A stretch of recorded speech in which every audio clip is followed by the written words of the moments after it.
ధర్మశాస్త్రపు కాడి క్రింద బ్రతుకుతున్నటువంటి వారు కృపతో నింపబడి కృపతో నడుస్తున్నటువంటి వారి కంటే బాగా మాట్లాడతారు. వారే చాలా గొప్పవారు అన్నట్టుగా మాట్లాడతారు. కానీ వాళ్ళు శిక్షను ప్రకటిస్తారు, శాపాన్ని ప్రకటిస్తారు, నిందను ప్రకటిస్తారు, ప్రతి ఒక్కరిని గద్దిస్తూ ఉంటారు, ప్రతి ఒక్కరిని భయపెడతా ఉంటారు. వాక్యాన్ని ఎలా చేస్తారంటే చివరికి వారు బోధలకు అనుకూలంగా మార్చుకుంటారు పిల్లలు.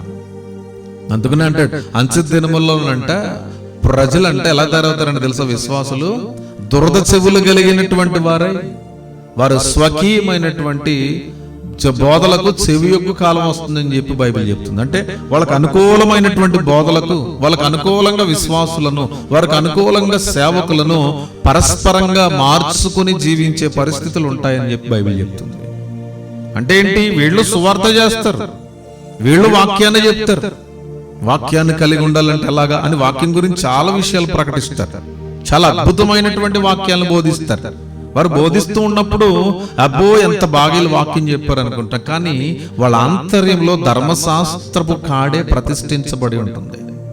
అది వాళ్ళకి తెలియదు. అది వాళ్ళు ఏమనుకుంటారు, మేము బాగా మాట్లాడేస్తున్నాం, బాగా గద్దించేస్తున్నాం, బాగా సరిచేసేస్తున్నాం, బాగా సంఘంలో విశ్వాసులను మేము భయపెట్టేస్తున్నాం అనే ఆలోచనతో చెప్తారు తప్ప ప్రతి ఒక్కరిని కూడా వారు ఆధ్యాత్మికమైనటువంటి స్థితిలో అభివృద్ధి పరచడానికి ప్రోత్సాహకరంగా వారు ఉండలేనటువంటి స్థితి. అది వాళ్ళకి తెలియదు విషయం.